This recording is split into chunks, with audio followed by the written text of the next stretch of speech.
こんにちは、ミニマリストののです、YouTube を始めてちょうど1年が経ちましたので、2回目のルームツアーを、今回投稿させていただきます。こんな感じで全体像はそんなに変わってないのかなっていう感じなんだけど、そうですね、相変わらず襖がなくって、子供部屋は子供部屋でっていう感じで、置き場所とかは大して変わってないのかなっていう感じです。ただですね、リビングの方、今の方にありましたですね、人をダメにするソファーが、2つあったんだけど、それがなくなって、座布団っていう感じになってますね。このテーブルは相変わらずですね、私が父から譲り受けたものです。結構この画面だと小さく見えるんですけど、大きいんですよね。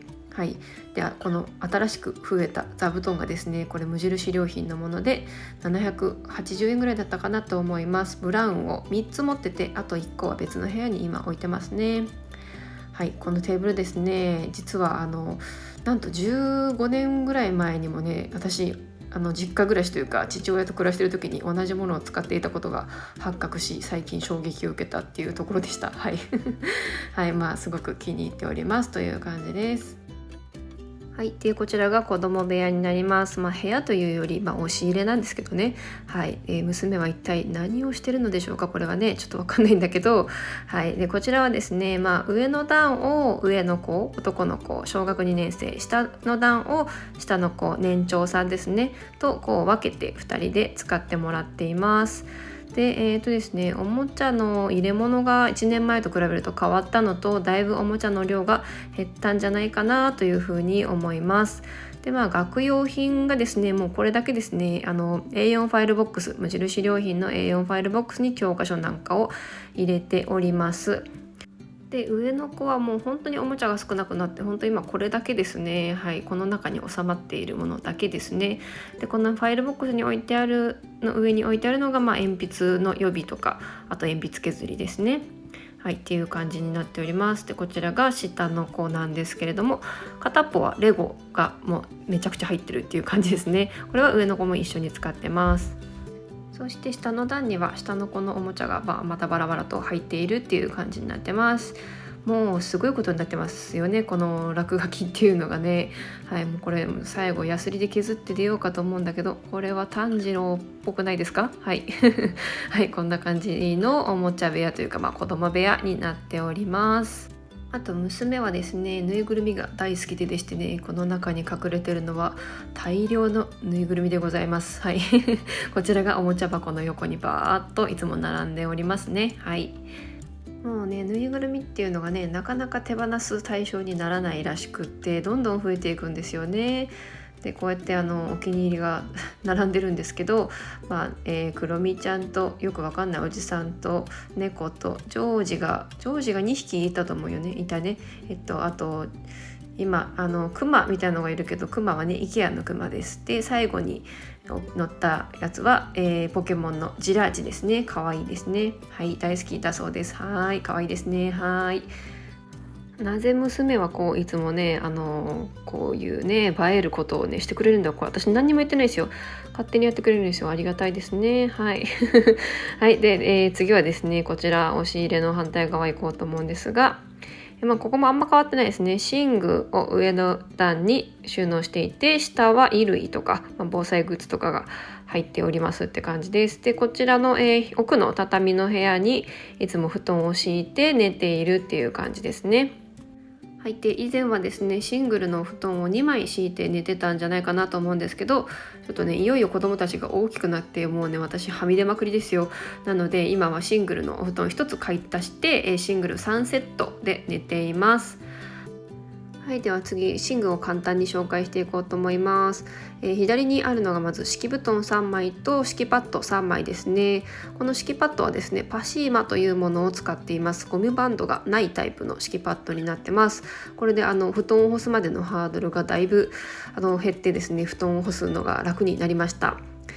でこちらにあるのが、今夏なのでタオルケット3枚と枕が1つですね。で下の段に並んでるのが無印良品の収納ケースになります。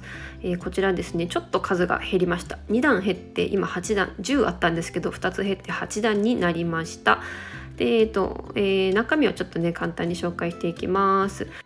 右上から裁縫道具や小物類で、その下が息子の服で、私の服で、娘の服ですね。で衣類はですねこれ全部オールシーズン入ってます。はい。であと右上がまた書類と文房具、その下が防災グッズで、左上が備蓄の服ですねと、また防災グッズですねという感じに一応なっております。でこちら防災グッズの引き出しなんですけれども、私はかなりミニマリストの中でも備えてる方なんじゃないかなと思います。詳細はですね概要欄にリンク貼っておりますので、別動画をご覧いただければと思います。次は台所を紹介していきます。台所は1年前と比べるとだいぶすっきりしたかと思います。よかったら1年前の動画もご覧ください。こっち側ですねテーブルがあったんですけどなくなって、冷蔵庫も小さいものにサイズダウンしました。で、冷蔵庫の上にレンジを乗せてる、これはちょっと危ないので対策が必要なんですけれども、だいぶコンパクトにすっきりとしました。でゴミ箱はですねここに1個だけあるんですけど、これはプラスチックゴミを入れる箱になります。でプラスチックゴミは場所取るんですよね。だからゴミ箱を専用で置いています。でこういう風にね冷蔵庫レンジの横にはいろいろと貼り付けております。はい、普段使いのバッグ、リモコン、あとはエコバッグ、充電器ですね、アプローチの充電器です。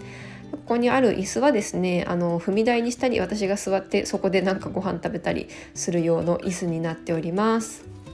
はい、では反対側参りましょう。まず、こっちもあんまり変わんないかなと思います。基本物はないかなっていうところで、上と下にですねそれぞれ収納があって、結構しっかりこの中に収まってる感じです。まず上の収納から紹介していきます。ですね、これは地震で落ちたら危ないのでロックをかけているんですが、こちらは食器類が入っております。で上の段はですね左からお弁当グッズと、タッパー類ですね。下の段は食器類が入ってます。これで一応食器は全部ですね。なんか使い回せる食器を揃えておりまして、一応白統一ですっきり見えるようにしています。では次ですね、隣の扉を開けてみますと、何でしょうね、ラップと水筒ですね。いつもこのめっちゃ真ん中隙間があるんですけど、ここにね無印良品の落ち綿布巾が収納されておりまして、布巾とか台拭きに使っています。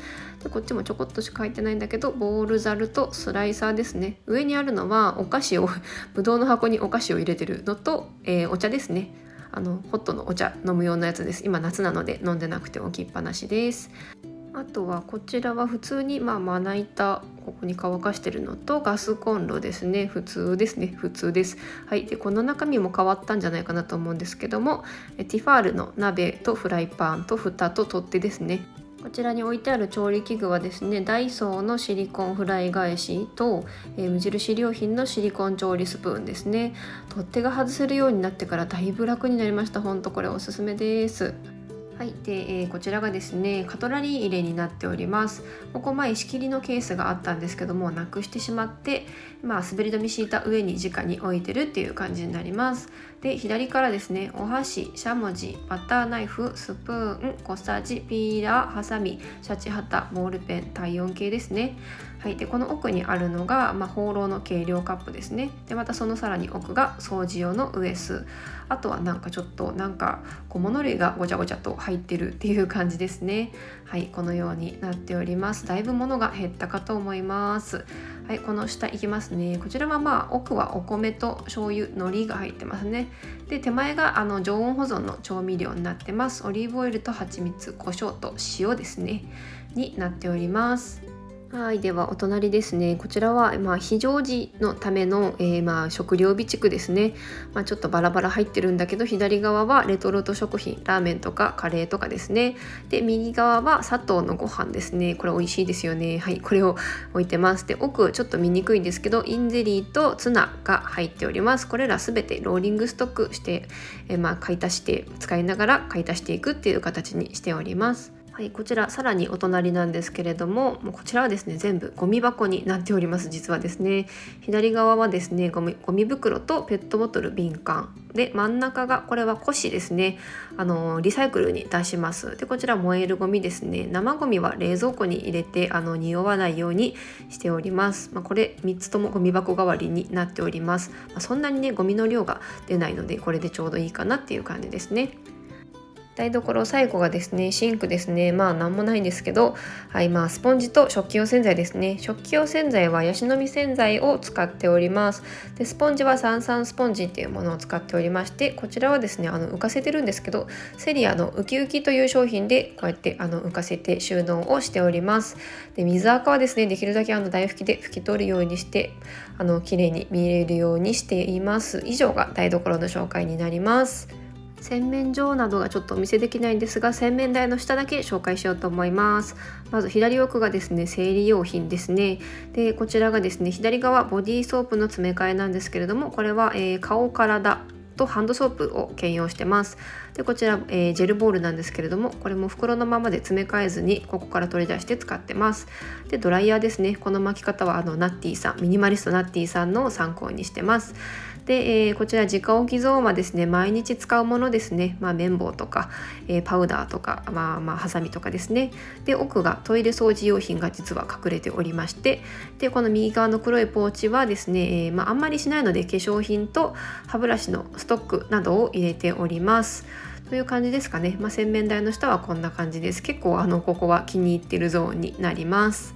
はい、最後にですね、こちらの部屋を紹介しようと思います。こちらは使ってない部屋ですね。はい、空き部屋になっております。で、反対から見るとこのような感じになっております。